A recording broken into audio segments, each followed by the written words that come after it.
Hey everyone, Ida from PTP here, and welcome back to Headline Monday. So let's get right into it with the biggest news there was last week, and that is that Red Bull announced that Adrian Newey will leave the team in Q1 of 2025. And honestly, it's such a shock because he's been with the team for 2 decades? And also, he's such a legendary car designer that it is a huge loss for Red Bull itself. I wonder what led to that move. But of course, with that announcement, other teams were then asked at the Miami GP this past weekend what they thought and whether they could see themselves working with Newey, because he's worked with the likes of McLaren and Williams before. And to, dare say, no one's surprise, Lewis was asked about the potential of working with him at Ferrari when he moves to Ferrari next year. And Lewis was very, dare say, I don't want to say he wasn't coy about wanting to work with Newey, but the way he said it with like this slight smirk on his face very much gave Charles reacting to the question what he looks for in a teammate in Monaco last year when he just said, "Hello, Lewis." And we all know how that turned out. So will we see Newey at Ferrari? Who knows? Let's just say a lot of teams are sniffing, including the likes of Aston Martin and Williams. And then we have some sister team news for Red Bull, where the VCARB team principal, Lauren Mekies, came out and said that Danny remains absolutely able to deliver to his best potential in F1. I guess they wanted to say this, release a statement, because there have been rumors that he would be replaced by Liam Lawson. And I guess they just want to quiet those rumors. And I mean, with P4 in the sprint this past weekend, it goes to show that he can still deliver. But let's move on to Mercedes, and more so Kimi Antonelli, who completed his second Mercedes test in the W13 at Imola this past week.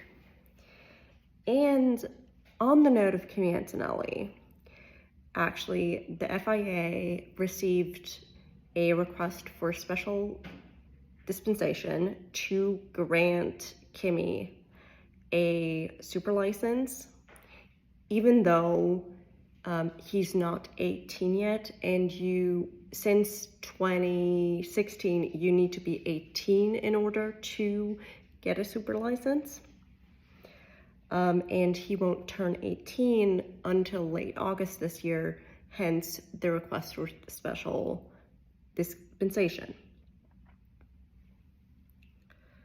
And on other special requests to the FIA, we also have Aston Martin, who requested a right of review for the penalty Alonso got in the Chinese GP weekend. And it got reviewed in Miami, and they said it stands. And then moving on to McLaren, where we have a new sponsorship deal with eBay. And also Lando actually got fined $50,000, with 25 of those being suspended for crossing a live track during the sprint race.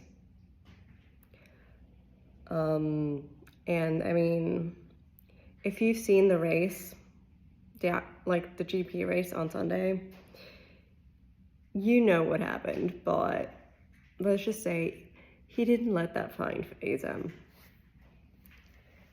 And then we have Bottas, that on the heels of the news of Hulkenberg signing with Sauber and his seat potentially being at risk,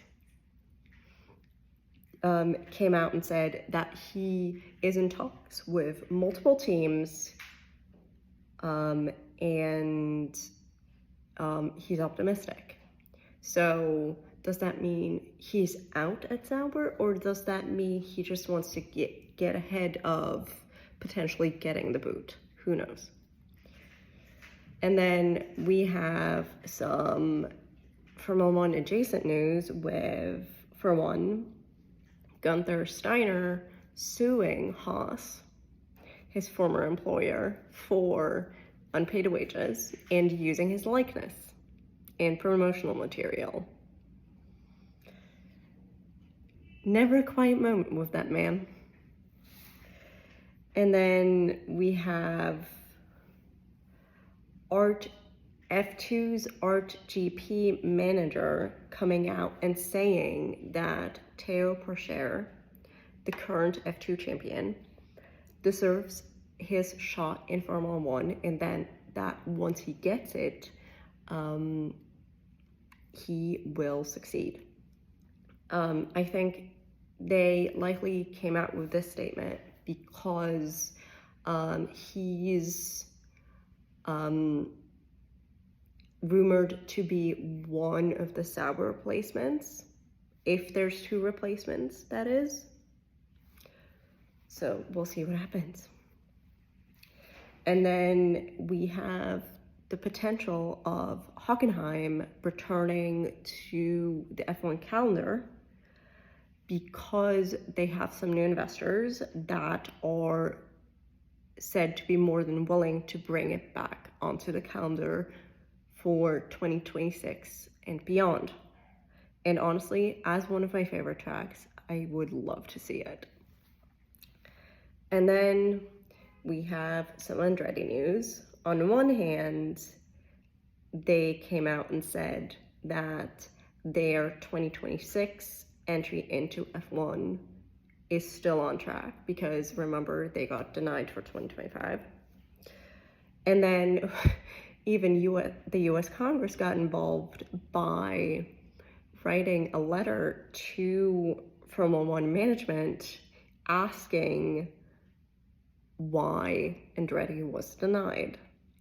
And no news on whether they'd responded yet. But it's very interesting, and it also goes to show how much Andretti into Formula One would mean for the US, like the American market and Americans in general, if the US government gets involved. Although, dare I say, the F1 management will likely not take kindly to that letter, and if anything, it probably made things worse. But who knows? And then F1 is also considering expanding the point system even further because last week it came out, well, 2 weeks ago, it came out that they're talking about expanding it down to P12 when it's now currently at P10, their point system. And they are open to expanding it even further.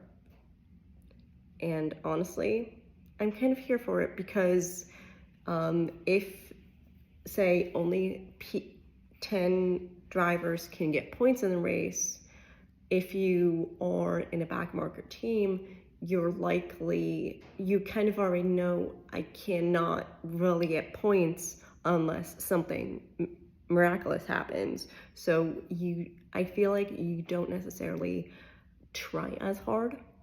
And if there would be more opportunities for points during a race or a sprint race, I feel like drivers would fight more and dare I say, try more. But we'll see what happens on that front. And then some Sebastian Vettel news. It came out that at the Imola GP in 2 weeks, he's actually gonna drive Senna's 1993 McLaren during the weekend. And honestly, I can't wait for the videos. But that's all for this week. See you guys next week. Bye.